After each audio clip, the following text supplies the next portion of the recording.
Hi everybody. Now that it's almost fall, I finally got around to doing some spring cleaning on my flight box here. Been a busy summer of flying, been having a great time. So anyway, I thought it'd be a good opportunity to go over kind of more in detail what I carry in my flight box out at the field, just sort of sharing some ideas that you might find helpful, and maybe you have some great ideas of your own that you can share in the comments below. So I do quite a bit of flying. Obviously, I'm retired. I do a lot of test flying of our NAMC, North American MiG Consortium planes, and other planes. So some of the stuff that I'm going to talk about that I carry in my flight box is possibly a bit of overkill compared to what you need, but you never know, you might find some ideas. So primarily, I have tools in here that I need to maybe make adjustments to my planes at the field, and also make repairs. And my kind of rule of thumb is I only live about 10 or 12 minutes drive from the field. But if I can make the repair at the field in say 20 minutes, 30 minutes or less maybe, if there's some glue or whatever needs to dry, then I'm going to try and repair it at the field and keep on flying. I normally always take two airplanes to the field anyway, so that in case, God forbid, I smash one up, I don't have to drive home. I can keep on flying. So anyway, keeping that in mind, I just thought I'd go through my flight box. So essentially, this is just a big plastic toolbox that I got at Home Depot. They had a big special buy on them. I think they were about 14 bucks. I've had it now for close to 5 years, four years anyway. It's holding up pretty well, and it's a pretty good size. So what I would say is, if you're looking to buy a flight box or get yourself sorted out with a flight box, you see lots of guys using like fishing tackle boxes, tool boxes, all that sort of stuff, is probably get yourself something bigger, slightly bigger than what you think you're going to need. I mean, don't go get yourself a 20 shelf aluminum or steel NASCAR pit crew toolbox or anything, but get yourself something probably a little bit bigger than what you might think you'll need. Sort of assess what you think you're going to take, and then maybe increase it a bit, just so that you always have, you can kind of grow into your flight box, especially if you're just getting started off. So anyway, plus it's also a cool place to stick all your old stickers and things. So I'm just going to start off. So this has some compartments up here on the top, little compartments here that I'll talk about as later on. So I'll start basically at the bottom and work my way up. There we go. So it also has a tray here, which is handy. I can have most of the stuff that I need, right handy. Okay, so down here in the bottom, some bigger items. Obviously, my transmitter. I know a lot of people have, sort of hard-sided steel boxes lined with foam and all that sort of stuff, which is probably the safest thing for your transmitter. I just try and be really, really careful. This is a Turnigy 9X. It's a fairly rugged transmitter. I've had it well over 2 years. I think maybe closing in on 3 years now, and but so far it's held up. I haven't busted the antenna or broke any switches or anything like that. So that's the antenna. The radio, I mean, sorry. I also have some tape. One roll, the big roll here, is transparent duct tape. You just never know when you're going to need that. And good old electrical tape. Probably no toolbox in the world is without electrical tape. I put them in here in a plastic bag. I've already got some stuff that's stuck to the side of my electrical tape, so just to prevent me bringing home any extra vegetation or critters or whatever, I just keep it in a plastic bag. I also try and keep this in the well, most of the stuff, especially in the summer, I try and keep it in the shade, just because I found, especially with this electrical tape, the glue kind of seeps out of it and makes a bit of a mess. So I should caveat that except for a lot of the specialty tools and products, I get probably all my stuff at the dollar store. So really cheap, inexpensive. You can set yourself up a flight box if you know what you're looking for. Bits and pieces for repair, all that sort of stuff. Again, I get from the dollar store. The other thing I like to do for my flight box and just for the hobby in general, you know, for most of us, people are always, they never know what to buy us for Christmas or birthdays or whatever. So I just make people a list and, you know, say, oh, I need a roll of this tape and I need a, you know, a can of this or a bottle of this glue or whatever, and it helps them out and then it helps me out because I don't have to buy it. So something to keep in mind. This is pardon me, an ESC programming card. This one's actually made by Hobby Wing. I picked it up for about $6 or $7. I don't know how long ago, but anyway, it's fortunately it's good. It's compatible with my Turnigy Plush speed controllers that I like to use. So if I ever need to do any quick programming or reprogramming of my speed controller at the field, it's handy to have this because I can just plug in the speed controller, you know, connect the battery to it, and away you go. Just real handy to have that. So I have a lot of these tools. I have over time I've bought 2 of them. So I have 2 of these. One I keep on my very well organized workbench here so that I can always do that. That way I don't, you know, I don't end up at the field and go, oh gosh, I left my card at home. So, you know, for the inexpensive stuff, I have 2 of them. Pardon me. I also have a watt meter here. This is a Turnigy watt meter. Just in case, you know, I need to check and see what's going on with a new motor and prop combination, that sort of stuff. Or if, you know, for some reason I'm feeling that a motor is running really hot, and then I can you know, check it out and see what's going on. This also gets a lot of use, community use, because not everybody has a watt meter, so it's always nice to you know, to be able to lend it to other guys out at the field as long as I get it back.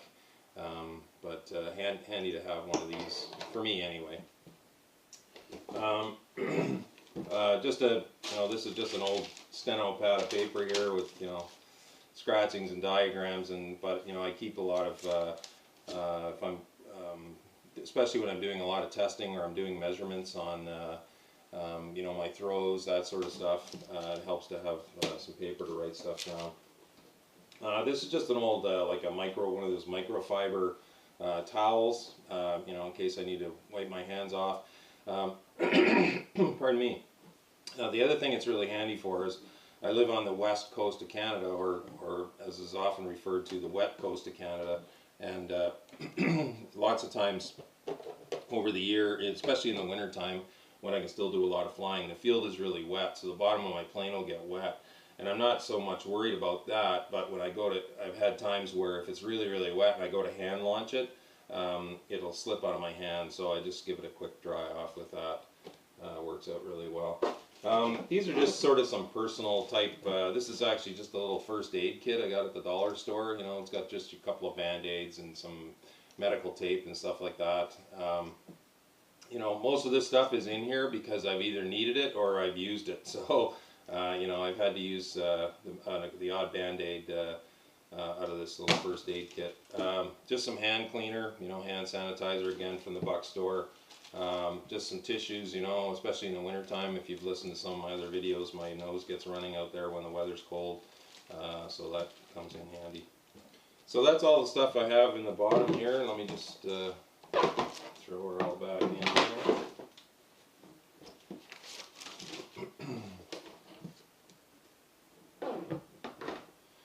Okay, so what I'm going to do is I'm just going to get this out of the way for now.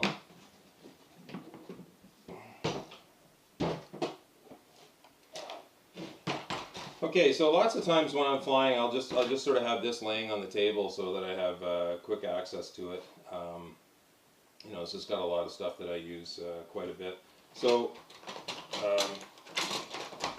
here's just some of the tools that I have. You know, I have a couple of knives. This is this is a knife that I actually got at the Home Depot. It's, you know, if I really need to do any serious cutting, I like the fact that it's got a nice solid metal handle. Just one of these bad boys. I got one of these from Hobby King. You can get these at the Buck store as well, you know, just in case you have to do any real serious sawing if you're repairing a plane or cutting something off your plane. This is just a multi-driver screwdriver. You know, you can get these at pretty much any hardware store. It's got a selection of you know, the straight blade, Phillips, and Robertson heads. Plus, it's in a very manly fuchsia color. That's probably why it was on sale. Anyway, really handy to have. Has just the exact perfect size I need for the screws for my motor mount. Just a little tiny sort of flat blade screwdriver. You know, I had laying around, just handy sometimes if you need to get, you know, just a very small tip in, you know, to say get a servo arm off of a servo, or you just never know. Just a little flat bladed screwdriver. This is just a little Phillips one. I got this actually back in the early days when I first got in the hobby. Anytime I think you bought a plane from like GWS, they sent you one of these screwdrivers, and I find that this is the perfect size Phillips tip for servo screws. So I always have that. It's great for adjusting servos. Here's my very manly monster pliers, you know, straight grip pliers. Somebody gave these to me, I think, for Christmas as a stocking stuffer. But it's also a bit of a multi-tool. You know, you've got some extra screwdrivers here, you know, really small and quite a large flat blade, and then also some a couple of Phillips ones here too. So yeah, nice and compact, and you know, but if you need to really get a good strong grip on something, and it doesn't take up much room in the plate box. Okay, obviously spare props. I've got some 6x4 APC and some 6x3 EMT props in here, plus you know, some extra prop rings. These have all been balanced. I learned the hard way a long time ago. I always make sure the props that are in my flight box have been balanced as well, because long time ago I put an unbalanced prop on a like a Focal Price 2700 motor, and it ended up cracking the motor mount. Luckily I didn't lose the plane, but I learned a lesson there. So I have about 3 of each of those. You know, in case I break a prop, or sometimes if I'm testing out a new motor, you know, I'll swap and see how the other prop might work, or whether it's going to cause any problems with overheating or anything like that. So always good to have some props. Okay, this little box here, again, I got at the dollar store, so I'm just going to dump it out because it's got quite a few things. Obviously, toothpicks, you know, just plain old wooden toothpicks. Sometimes you never know if you're repairing a plane and, you know, you want to sort of have some strength in a place, or to help sort of pin two pieces together. Sometimes, you know, just some little wooden toothpicks really helps. Just some straight pins. Sometimes, you know, I like, if I don't want to mark up my phone with a marker, I'll just poke a pin through it, you know, and sort of make a hole. The other thing too sometimes is if I'm playing around testing KF airfoils, and if I've cut some off the top, you know, if I want to cut, say, a couple millimeters or something off of the top airfoil, because 99% of my planes are KF4 airfoils, but I want to know where to cut it on the bottom. What I'll do is, after I cut it, I'll just sort of show you here with my F18. So let's say I've trimmed this, which I actually did when I was testing this. Then if I want to be able to find out exactly where I need to trim the trailing edge of the bottom one, I just poke the pin through right at the back of the trailing edge, and then where it pokes through on the bottom, that's where I know where to trim it off. So that's one of the things I use those for. And you know, and like I say, you just never know. This is one of those super little tiny screwdrivers, super small Phillips, and I think there's a small flat blade on the other end. Actually, I've probably used this more to help tighten up the arms on my glasses than anything else, but you never know what you might need those for. I know this is kind of goofy. Why would I have a bent nail in my toolkit? But on the bullet nut, oops, we'll keep the F18 handy here. On the bullet nut here on the motor, hold this properly here. This little nail just fits perfectly, sort of right through the hole there. So if I need to replace that, you know, it's easy to, and you can tell I probably bent it by reefing on it, but it works out really well because none of my screwdrivers are small enough to fit through there. I need to change something. And also this little Allen key sort of helps do that same thing as well. So, okay, so let's put this all back together. Again, all of these, the little T-pins, I think I might have got those at like a craft store or specialty store, or maybe I might have even ordered them from Hobby King, I can't remember. Toothpicks, again, from the Buck store. Plus, if I've eaten my lunch, I can clean my teeth. Just make sure I don't make the mistake and grab one of these. That would probably hurt if I shoved that in my mouth. Okay, this little gadget here is super useful. It's like $2. You can get them at Hobby King, Banggood, all the major vendors sell them. It allows me to check. I think I can check up to a 6-cell, but I can check the voltage on my battery before and after flights. I use this probably every single time I go flying, especially if I've got batteries that are starting to get a little tired, or you know, I take them out of the plane and they feel a little warm. I'll just give the battery a quick check. It's just an excellent way for, you know, for $2 to be able to keep an eye on the health of my batteries. So have one of those. Just some writing instruments, a couple of pens, because I normally always lose one, so at some point in time. So just a couple of pens, some Sharpie markers, 2 different colors here. When I'm trimming up a plane and I finally get the CG right and all that sort of stuff, it's handy to be able to mark where my battery is going to go. And sometimes if I'm going to use 2 different batteries in the plane, I'll mark one with black and one with blue, I guess, just to be able to tell the difference between them. So handy to have those. And obviously, as I showed you the paper before, I need something to write on with there. So okay, other tools, just a good old ruler. This, again, you can get them at the Buck store for really cheap. I've just had this for a very, very long time, and it's got a lot of use. So very, very handy if you're, you know, measuring throws, measuring where your CG is in relation to the stock CG. Just very handy, I find, to have a ruler. Pardon me. This is just a 1.5 millimeter hex driver. The little quick connects that I like to use on my servos.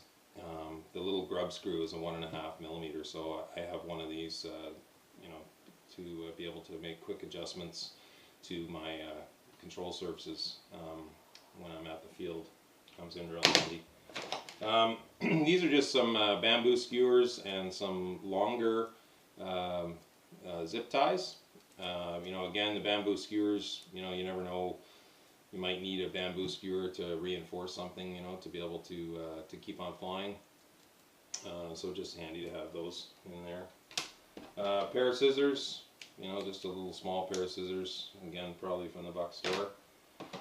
These little beauties I just picked up recently, and they've been working out really well because I had even bigger tools in there before, but these are sort of the perfect size for the field. Just a pair of needle nose pliers and a little pair of side cutters, you know, for snipping off wires or the ends of zip ties. Really handy. Again, nice score at the Buck store there. My favorite local hobby shop, the dollar store. Okay, so I'm just going to snap off these 2 things. Actually snap off the top. So okay, in this one, so I just got an assortment of Velcro here, both the furry side and the hook side. You know, you just never know, especially I find with a new plane. You know, you might have put the Velcro in there, and then when you built it, and then you find out your battery's in a spot that maybe is not fully covered with the Velcro. So it's always really handy to have you know, some Velcro at the field. And I put the hook side on my batteries, and sometimes, you know, the adhesive is starting to go or whatever, so it's always good to have some Velcro. Okay, this is where kind of do most of my repairs. This is just sort of a poor man's hot glue gun, if you want. These are just the mini glue sticks. Obviously, you can see this one's been used, and just a plain old lighter. You know, what I do is I just heat up the end. You can see this one's probably is a little black. There's a bit of a trick to it. You know, make sure you obviously got to heat it up enough, but don't heat it up too much so that, you know, when you've got a flame on the end of it and you go to put it on, you smear it across your plane to fix it, you end up melting a big hole. The other lesson I've learned over time is don't do it directly over the plane, because if the thing gets hot and then a big glob of hot flaming hot glue drips on your plane, you can end up with a nice hole in your plane. So what I would suggest is, like with everything, is practice with some scrap. The other thing is, don't be very careful where you're touching your hot glue. This lighter, I can't turn the wheels anymore, but there's still fuel in it, so I just sort of light this one and then light that one. You know, anyway, keep doing what you can. This is a really neat little thing. You can see I've actually already made use of this as well. This is one of those little plunger things, you know, emergency plunger things, a 5-minute epoxy. Works really well. There's a little thing you got to snap off. I've got this tape over the end here so that hopefully it doesn't ooze out and mix together and turn into a big glob. But you know, you just kind of squeeze it, and both the hardener and the resin come out at the same time. I just squeeze it out onto a piece of paper, stir it up with one of my toothpicks, and then can apply it. I normally use it on, like, say, places if I've got a crack motor mount. For maybe one of my control horns is coming a bit loose or whatever. You know, it's a quick fix. Mix it up, spread. You know, just apply it with the toothpick, and let her harden up, and you're good to fly. Because it's 5-minute epoxy, it hardens up pretty darn quick. So these are handy. Again, at the Buck store, I think for $1.25. Just for some reason. I guess about a month or so ago, some little voice in my head said, oh, you know, it would be a good idea to have a spare speed controller and a spare motor in your flight box. So anyway, I started carrying them and thought, oh gosh, I'm probably never use them. Well, and since then I've actually had to use a new speed controller, because one of my connections came apart when I was pulling the battery, disconnecting the battery in the speed controller. So I was able to throw a new speed controller and fly the same plane again within about 15 minutes. Same thing with the motor. You know, I was testing a new motor, and it was really, really overheating. And I thought, well, I'm not going to risk my motor smoking itself. So I pulled that motor out, popped the new motor in. You know, just used the same prop and hardware. And 15 minutes later, I was flying again. So, handy little thing to have. Okay. Alright, so what have we got in here? Okay, in here I've got a spare receiver. The only reason I have this is my receivers, let me just pull it out here. These are just Hobby King receivers that are compatible with my Turnigy radio. They have this antenna on them. You can see I've globbed some hot glue. Hopefully I've globbed some hot glue right there. Because what happened to me one time at the field is, I guess I must have caught something when I was pulling the battery out, and I ended up pulling this antenna out, and then my receiver was no good. So again, just in case that happens, you know, if it happens in the air, oh well, it's bad luck. Not my day. But if I see it at the field, then you know, I can just pop a new receiver in and away we go. Just a servo, obviously. You know, sometimes I haven't really had the need to replace the servo. You know, but just in case, I just hot glue my servos in, so it's, you know, it's easy to sort of slice the old hot glue off and pop the servo out, pop a new one in. Again, you know, 15 minutes, half an hour at the max, and I'm flying again. These are just a couple of different connectors, you know, between Dean's plugs and or T plugs and XT60s. I have some batteries that I got from Banggood that have T plugs on them, and I just haven't bothered putting new connectors on them, so I just got a few of these from RC Timer, and you know, they allow me to use those batteries. Again, I probably lend these to guys at times at the field who have a battery, you know, didn't realize they have a battery and their connector with their speed controller is not compatible. But anyway, these are handy to have. Plus, when I charge, if I can charge my batteries at the field, it's handy to have that for my Banggood batteries. Okay, these are just stick-on lead magnets. I think they're, what are they, quarter ounce each, and then you can cut them up as much as you want. I don't hardly ever use them. It's been years since I have. I've you know, been finding other ways to balance my planes properly, but you never know. If you need a little bit of lead weight for whatever reason, it's handy to have. So these are just little mini zip ties. You know, you just never know when you need some of those. They're just, again, like electrical tape and duct tape. No toolbox should probably be without them. Just some popsicle sticks. Sometimes, you know, if you need to splint pieces back together, or you want to put a nice strong splint over top of a big crack somewhere that you know, you're not going to see it. Handy to have those popsicle sticks. This is just an extra Y harness, some servo extensions, stuff like that, just in case. You never know. I don't know that I've ever had to use one, but well, I might have had to replace my Y harness one time because something was going screwy with one of the connectors.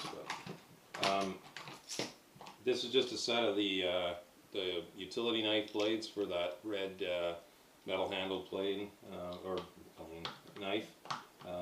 Really handy. Lots of little goodies in here, so I'll just dump these all out. So I've got a spare prop collet thing. These are, as you probably know, these are made out of sort of aluminum, and you know, if you whack a prop really hard, these will probably bend before the prop shaft does. So you know, they're not expensive. You can buy these. I get these from RC Timer, I think, for like $1, and I just keep one in my flight box. Or, you know, for whatever reason you hit the prop and this bullet nut goes flying off into the ether where you're never firing it again. It's always handy to have a spare one so you can keep flying. Just a couple of bind plugs, you know, in case. What I found sometimes with in all the thousands of flights that I've had is that sometimes, you know, I'll get my motor won't be running properly, or my servos are going silly, and despite everything, when I've done all the troubleshooting that I possibly could, sometimes I find that the quickest thing to do is just to go right back to square one and just rebind my receiver to the transmitter, and it's actually cleared up the problems for me in the past. So that's always handy to have one of those. Again, I probably lend these to other guys more than I use them myself, but anyway. These are just the little quick connects that I use on my servos for my carbon fiber push rods. So just a couple of those, and just in case. Some motor mount screws, you know, to connect the motor to the wooden motor mount, just in case I lose one of those. Always handy to have. Some washers, just in case I need to shim my motor. Sometimes, like on the F-22 version 5 that I built recently, I found it had a bit of because of the flat bottom, it had a bit of a tendency to want to zoom on me. So I just put a couple of washers in between the motor and the wooden motor mount to sort of angle the motor down a little bit, and it helped get rid of that. Here I've got a few screws, the screws that go connect the X motor mount onto the back of the motor, some spare ones of those, and then I've got a couple of spare grub screws for my servo quick connects. And then these screws are all just extra servo screws, you know, to hold the servo arm on, in case one of those is popped out on me or whatever. It's always handy to have some of those. Okay. So that's pretty much it. Like I said, for most folks, that's probably a lot of overkill. I do a lot of flight testing. I do a lot of flying. So just over time, you know, I've either needed these things or I've had to use them almost every single time, or you know, or at least once I've had to use them, so that's why I keep them in my flight box. So anyway, I hope that's been helpful to you. You know, again, the great thing about scratch building park jets is that there's really no right way or wrong way to do it. It's you know, the best way for you is your way, I guess. So these are just some things that I have found work really well for me and are very useful to me out at the field. So I carry my, actually should say, I carry my batteries actually in a metal toolbox, you know, just for a little bit more protection, in a separate container. So anyway, thank you very much for watching. I hope this has been helpful for you. If you have any questions or comments, please leave them down below on the video, and also if you have any suggestions for what things that you found have worked out really, really well for you, please share them. So thanks for watching. Blue skies, calm winds to everyone, and park jet noise, the other sound of freedom, baby. Take care, everyone.